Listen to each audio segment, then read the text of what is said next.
இன்னைக்கு Kerala special recipe ஒன்று பண்ண போகிறேன். இது மீன் கறி சிக்கன் கறி கூட சாப்பிட ரொம்ப நல்லாயிருக்கும். இந்த சுவையான பால் கப்பா எப்படி செய்கிறதுன்னு இந்த வீடியோவில் பார்க்கலாம்.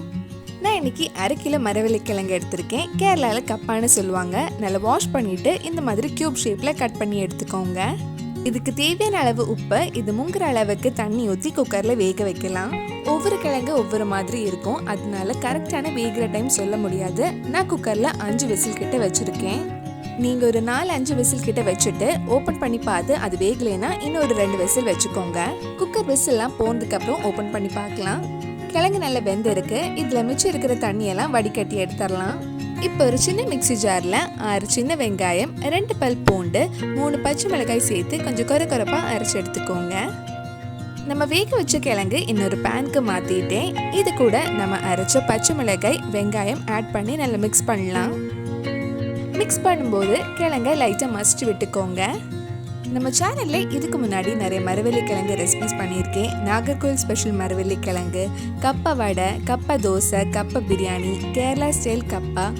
இந்த ரெசிபிஸில் நீங்கள் என்ன பார்க்கலனா அதோட லிங்க் டிஸ்கிரிப்ஷனில் இருக்குது. மறக்காமல் அந்த ரெசிபிஸும் போய் பாருங்கள். இப்போ இதில் 2 கப் தேங்காய் பால் ஆட் பண்ணியிருக்கேன். மொதல் தேங்காய் பால் 2வது தேங்காய் பால் சேர்த்து 2 கப் ஆட் பண்ணியிருக்கேன். இது கூட தேவையான அளவு உப்பு சேர்த்து நல்லா மிக்ஸ் பண்ணி விட்டுக்கோங்க. மீடியம் ஃப்ளேமில் இருக்கட்டும். 5லேருந்து ஒரு 7 நிமிஷம் லைட்டாக கொஞ்சம் சூடாகட்டும். தேங்காய் பால் ரொம்ப வத்த வைக்க வேண்டாம். ஒரு கொதி வந்ததும் ஆஃப் பண்ணிடுங்க. இது ஆறுனதுக்கு அப்புறம் இன்னும் நல்லா கெட்டியாயிடும், அதனால கொஞ்சம் லூஸாகவே இருக்கட்டும். இப்போ தாளிக்கிறதுக்காக ஒரு சின்ன பேனில் கொஞ்சமாக தேங்காய் எண்ணெய் ஆட் பண்ணுறேன். கேரளா ஸ்பெஷல் டேஸ்ட் கிடைக்கிறதுக்காக தேங்காய் எண்ணெய் யூஸ் பண்ணிக்கோங்க. இதில் கொஞ்சம் கடுகு போடலாம். கடுகு வெடிச்சதும் 2 காஞ்ச மிளகாய், கொஞ்சம் கருவேப்பிலையும் ஆட் பண்ணிக்கோங்க.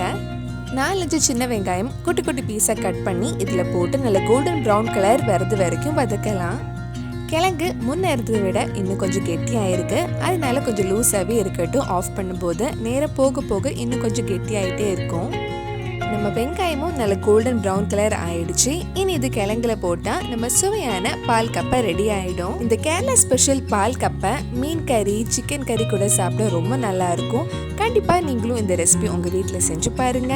பிடிச்சிருந்தா இந்த வீடியோவை லைக் பண்ணுங்க, உங்க ஃப்ரெண்ட்ஸ் அண்ட் ஃபேமிலிக்கு ஷேர் பண்ணுங்க. வேற நல்ல ரெசிபி நம்ம சேனலில் ட்ரை பண்ணலான்னு கீழே கமெண்ட் பாக்ஸில் சொல்லுங்க. நீங்க இன்னும் என்னோட சேனலை சப்ஸ்கிரைப் பண்ணலைன்னா மறக்காம சேனலையும் சப்ஸ்கிரைப் பண்ணுங்க. கூடவே அந்த பெல் ஐக்கனும் ப்ரெஸ் பண்ணா நான் புது வீடியோ போட்ட உடனே உங்க ஃபோனுக்கு நோட்டிஃபிகேஷன் வந்துடும்.